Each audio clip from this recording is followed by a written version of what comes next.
Hello, let's discuss this question. 39-year-old woman comes to the physician with a pins and needle sensation around her mouth. For the last 2 to 3 weeks, she occasionally has similar sensation in her feet along with muscle cramps, especially at the end of the day. Her past medical history is unremarkable and she does not use tobacco, alcohol, or illicit drugs. Family history is not significant, vital signs are normal, examination is in unremarkable, laboratory findings are as follows. The complete blood count showing the hemoglobin and the leukocytes, these are the normal. Okay, the serum chemistry shows the sodium which is normal, the potassium which is also normal, chloride is normal, bicarbonate is also normal. Bicarbonate, wait,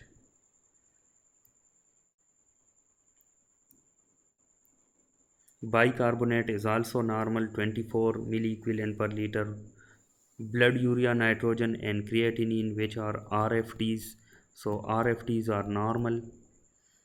Glucose is 100 milligram per deciliter which is normal. Calcium is, you can see calcium is 6.5 milligram per deciliter which is decrease in this patient, while phosphorus is 5.8 which is increase in this patient. Okay, while the total protein and albumin is normal. So in this patient uh, okay, this patient which is 39-year-old woman, okay, 39-year-old woman comes with the perioral tingling sensation and also the tingling sensation in her feet along with muscle cramps. Her laboratory investigation show the increased level of um, the phosphorus, while the decreased level of the calcium, while the RFTs are normal and the CBC is normal. So when the RFTs renal function test are normal and the patient has hypocalcemia, okay, so the hypocalcemia with hyperphosphatemia, it is due to primary hypoparathyroidism. Okay, decreased PTH level which is primary. When there is deranged RFTs and hypocalcemia, then it will be due to the secondary hyperparathyroidism. But this patient has normal RFTs, so it is due to the primary hyperparathyroidism, and the correct option is decreased secretion of parathyroid hormone. The A option, conversion of vitamin D to inactive metabolites. The C option, the D option, E and F option, these are the not right option. Let's look at the explanation of the question. Okay, so explanation of the question. So this patient's clinical features and laboratory findings are consistent with hypocalcemia caused by autoimmune primary hypoparathyroidism. Symptoms of hypocalcemia usually stem from neuromuscular irritability and manifest as perioral tingling and numbness, muscle cramps, tetany, carpopedal spasm, and seizures. Prolongation of the QT interval can also occur. If the hypocalcemia develops rapidly, as in surgical patients, the symptoms are typically more severe even with modestly reduced serum calcium levels. However, chronic hypocalcemia may be asymptomatic even with markedly reduced serum calcium levels.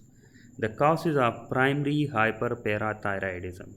So, causes of primary hypoparathyroidism include post-surgical, which is most common cause, autoimmune. The third cause is congenital absence or maldevelopment of the parathyroid gland, for example, in DiGeorge syndrome. Then the fourth cause is defective calcium sensing receptors on the parathyroid gland, and the fifth cause is non-autoimmune destruction of parathyroid gland due to infiltrative diseases such as hemochromatosis, Wilson disease, and neck irradiation. Post-surgical hypoparathyroidism can occur during thyroidectomy and subtotal parathyroidectomy, i.e., removal of 3.5 parathyroid glands for the parathyroid hyperplasia. Autoimmune hypoparathyroidism is the most common non-surgical syndrome.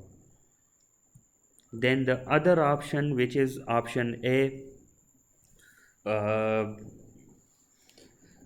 drugs such as phenytoin, carbamazepine, and rifampicin cause vitamin D deficiency by inducing the P450 cytochrome system in the liver, which degrades vitamin D to inactive metabolites. The patient does not take any medication.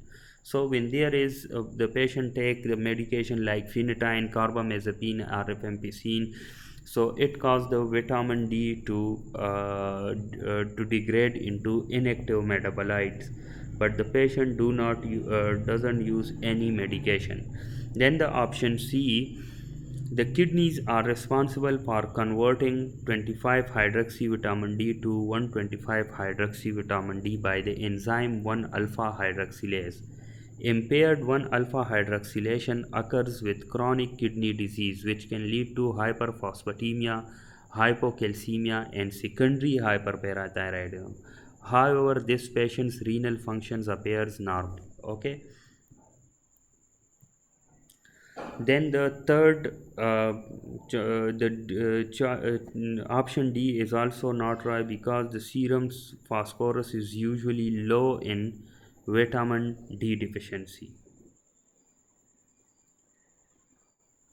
Then the E option is also not right because the insufficient calcium intake induces the secretion of the parathyroid hormone, causing secondary hyperparathyroidism. Okay, high parathyroid hormone have the following major effects on calcium homeostasis.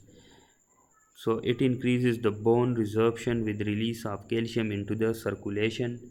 It increases the conversion of 25 hydroxy vitamin D to 125 hydroxy vitamin D in the kidneys, which stimulate the gut calcium reabsorption and increase renal phosphate loss, resulting in hypophosphatemia.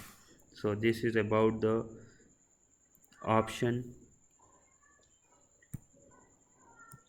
E. Then the option F was also not right because the precipitation of calcium with phosphate in the peripheral tissues causes the hypocalcemia, which can occur in renal failure, rhabdomyolysis, and phosphate administration. Hypocalcemia often also occurs in acute pancreatitis due to precipitation of calcium soaps in the abdominal cavity or in diffuse osteoblastic metastasis, for example in prostate and breast cancer. This patient exhibits no sign or clinical features suggestive of these possible causes of hypocalcemia.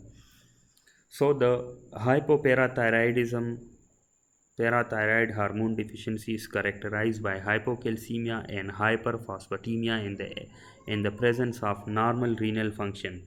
Causes of hypoparathyroidism include post-surgical, autoimmune, and non-autoimmune parathyroid destruction and defective calcium sensing receptors.